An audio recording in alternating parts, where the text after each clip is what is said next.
मेरा नाम है पवन राजपूत। पवन राजपूत इन लव मेरे यूट्यूब चैनल पर आप सभी लोगों का स्वागत है। आज मैं आप लोगों को एक कहानी सुनाने जा रहा हूँ जिसका टाइटल है हेयर क्लिप।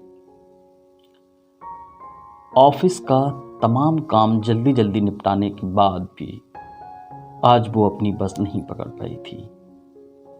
आज फिर उसकी बस उसकी आंखों के सामने से जा रही थी। 1 मिनट पहले अगर पहुंच जाती तो शायद अपनी बस पकड़ लेती, पर अफसोस वो अपनी बस नहीं पकड़ पाई। हताश होकर वो जाती हुई बस को देखती रही, फिर चुपचाप अपना बैग लेकर बस स्टॉप की बेंच पर जाकर बैठ गई।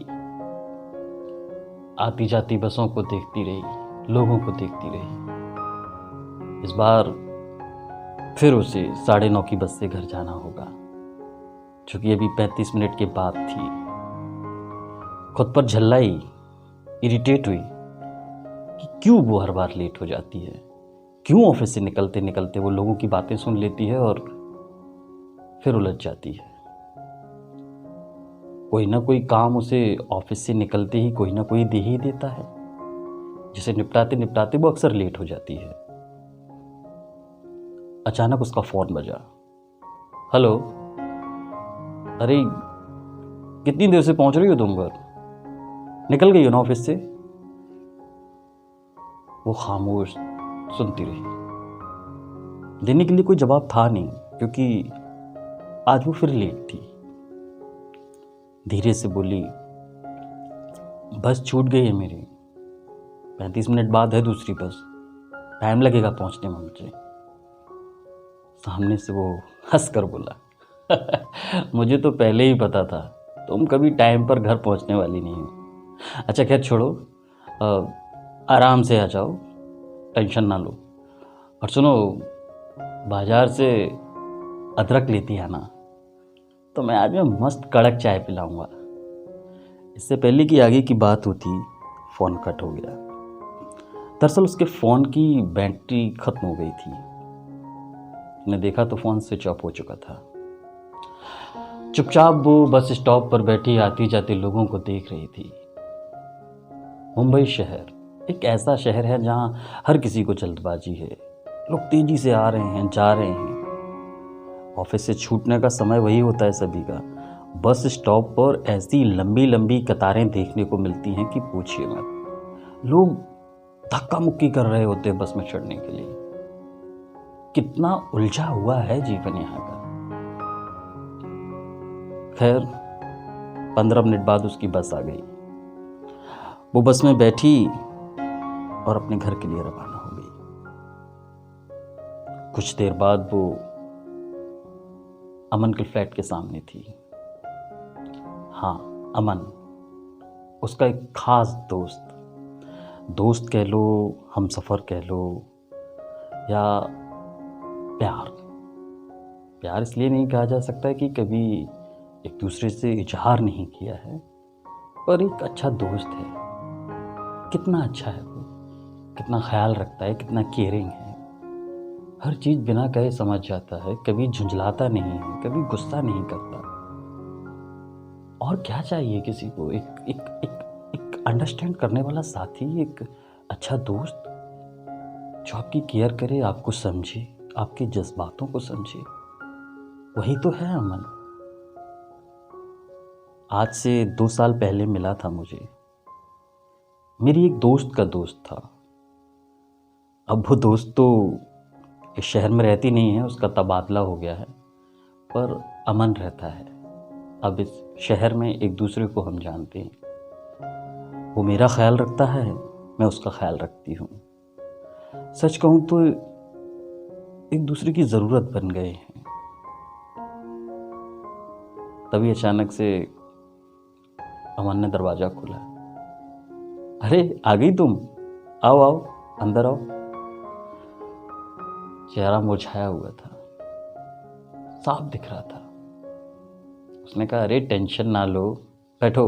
उसने मेरा बैग लिया और साइड की टेबल पर रख दिया और एक ठंडी सी बोतल फ्रिज से निकाल कर लाया और मेरे हाथ में थमा दी। लो पानी पियो, अभी मैं तुम्हारे लिए मस्त गर्मा गर्म कड़क अदरक की चाय पिलाता हूँ। अच्छा अदरक तो लाई हो ना, या फिर भूल गई? शिट, कहकर उसने माथे पर हाथ दे मारा। यार सॉरी, मैं भूल गई। मुझे पता था तुम भूल जाओगी। खैर छोड़ो, तुम बैठो, मैं सामने वाली आंटी से उधार लेके आता हूँ, बोलूँगा सुबह दे दूँगा। और वो हंसता हुआ दरवाजे के बाहर चला गया। अदरक लेके लौटा, किचन में खड़ा हुआ अदरक कूटता रहा। मैं उसे देखती रही। धीरे धीरे चाय पकी, फिर हमने चाय पी। ऑफिस की बातें, कैरियर की बातें, बहुत सारी बातें हुई। बातें करते करते 10 बज गए थे।